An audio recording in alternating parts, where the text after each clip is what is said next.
David Brooks, New York Times columnist, who is super fun to make fun of, is just putting himself up for scrutiny once again. You know, he loves to be Twitter's pinata. I'm worried there's a bit of self-awareness here, though. No, come on. He's a New York Times op-ed writer. There can't be any self-awareness.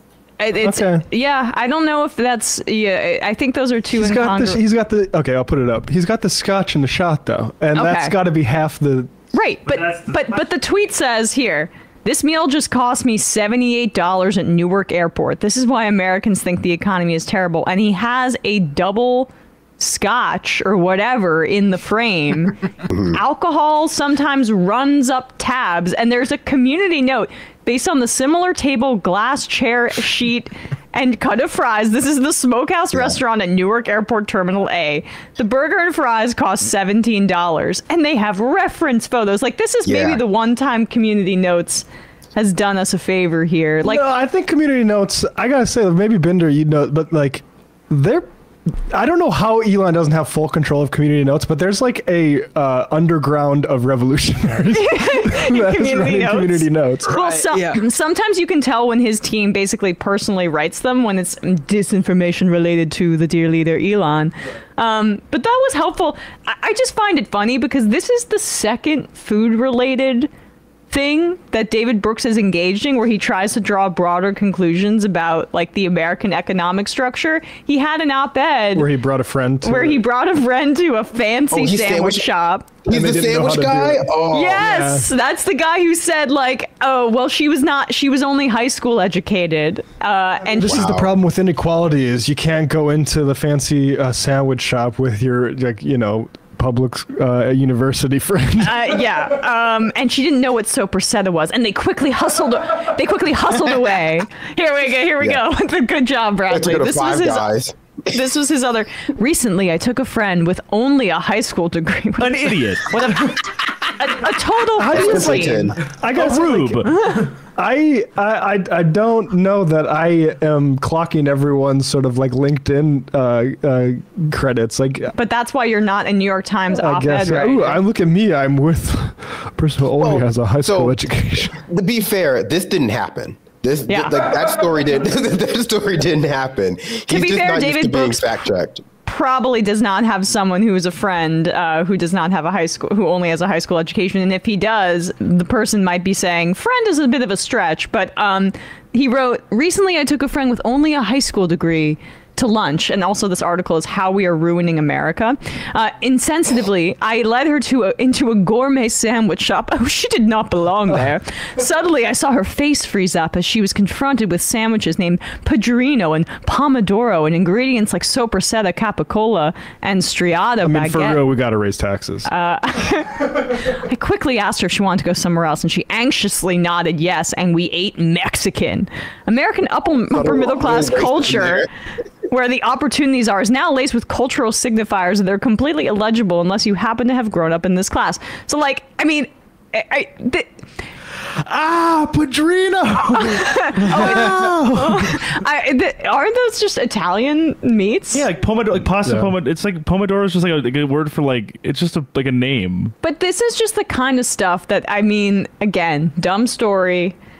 Maybe not worth our time. But I just feel like it's like saying I went to the Knicks game and normally my Bud Light would have cost $3 at this bar, and at the Knicks game it was $8. This is why Americans are facing economic anxiety. Like, he's drawing these broad conclusions about what everyone else is experiencing as he eats in the airport and doesn't seem to have an awareness that, like, every human being on the planet who's ever taken a flight knows that everything's overpriced at the airport. Right. And it shows how he has no understanding of the broad economy as he makes claims about America. And this is just like, you see this with other, it's not just David Brooks. Who's the other name off the top of my head? Some of the most infamous... Friedman? Thomas Friedman? Or it is Thomas Friedman. Friedman is who I'm thinking of. Friedman takes anecdotes and makes these just massive assessments about culture,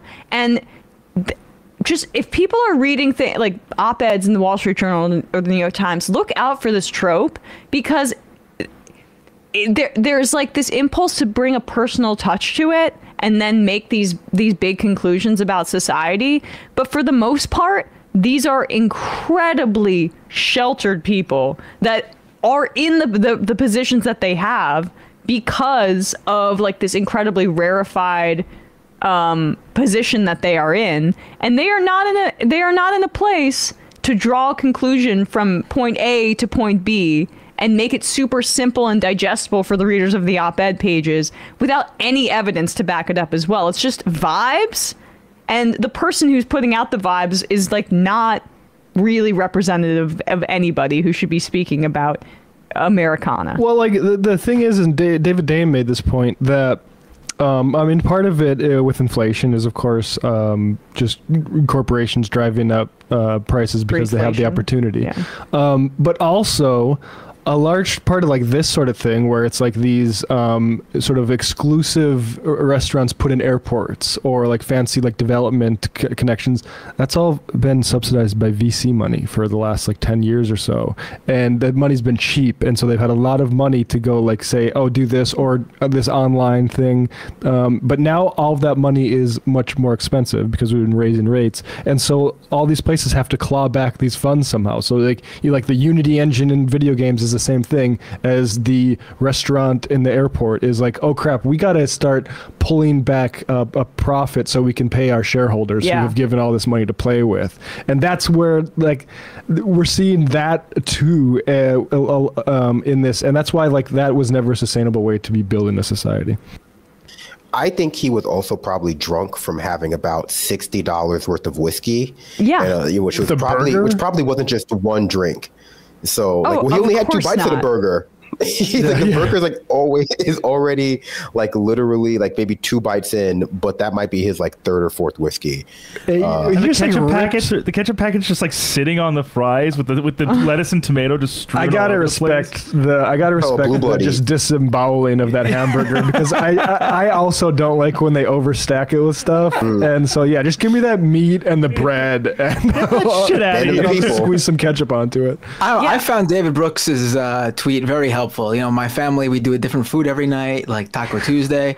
We're cutting out airport food Wednesdays. We're not going to the airport every Wednesday. You're not taking an Uber or taking the subway to JFK, going through security, getting the $19 burger and bringing it home for your family. That wasn't we're not doing that. It wasn't smart, I guess. Now that inflation's kicked in. Previously, the average American is so oppressed by the inflation of an Uber ride from the Upper East Side to Newark Airport. Yes. Yeah.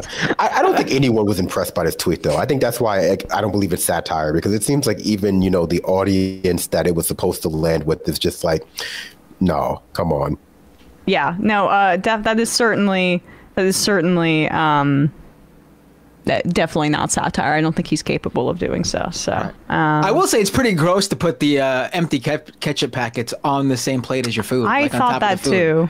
Yeah, but I didn't want to overanalyze. You got to put that aside. Your fingers are you germaphobes. Come on. Open. Yeah. Well, imagine how much the fancy sandwich There's only people that have there. been putting their hands and grabbing these packets, and you put them on your fries. Right, but I don't see that. You're right. It is gross. Left or bereft? Ah, yes, an airport meal, an expense most poor people are familiar with. Yeah.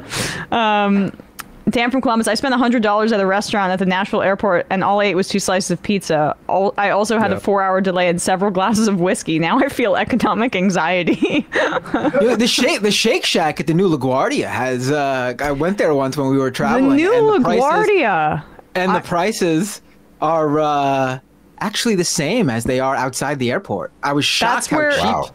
Yes, Dave Brooks should get his airport hamburgers over at LaGuardia. That's why you do fast food instead of this bougie shit. Yeah. Because those prices are basically like maybe a little bit jacked up, but not too much. Okay, Matt. Some people want to get drunk at the airport. Okay. Look, drinking is fine, but go get a McChicken beforehand. Don't like waste it on the way overpriced hamburger. Totally. You can bring your own food outside the airport into the airport. You can't bring in alcohol probably, which is why he stopped. Like you can bring in your own hamburger from outside the airport. They can't take your food away going through security. That's where I went. I'm not part no, of the, Matt, though. So just quickly on your point, the first time I went to the new LaGuardia, like that was when I was flying down for Tim Pool, and I hadn't seen it. It used to be worse than a bus terminal, like the most disgusting place in the world, and now it's really nice. So yeah, it is. But that's why you got to pay. Correct me if I'm wrong, because I don't fly much, because I'm not David Brooks, and I don't have the money to be in these special clubs of frequent flyers. But don't those clubs, which I'm assuming someone of David Brooks' stature must be a part of, don't they offer like alcohol in those rooms? Like like he didn't have to pay for it. Maybe he's not a Delta Silver member or whatever. He also probably expensed this to the New York Times too. Like that's another thing. Totally. I would be very surprised if he paid it himself. Like it's just this story's full of holes. Absolutely. More holes than a fancy Italian cheese. He's probably gonna write a column about not only his experience with this at the airport, but also the amount of pushback and backlash he got to the tweet. And how this will be his bed bugs moment. Yeah, that's the cycle. Exactly. Like, no, this is why he gets paid like whatever, like $8,000 a month by the New York Times just to do like 400 words on like a little to do I had on Twitter.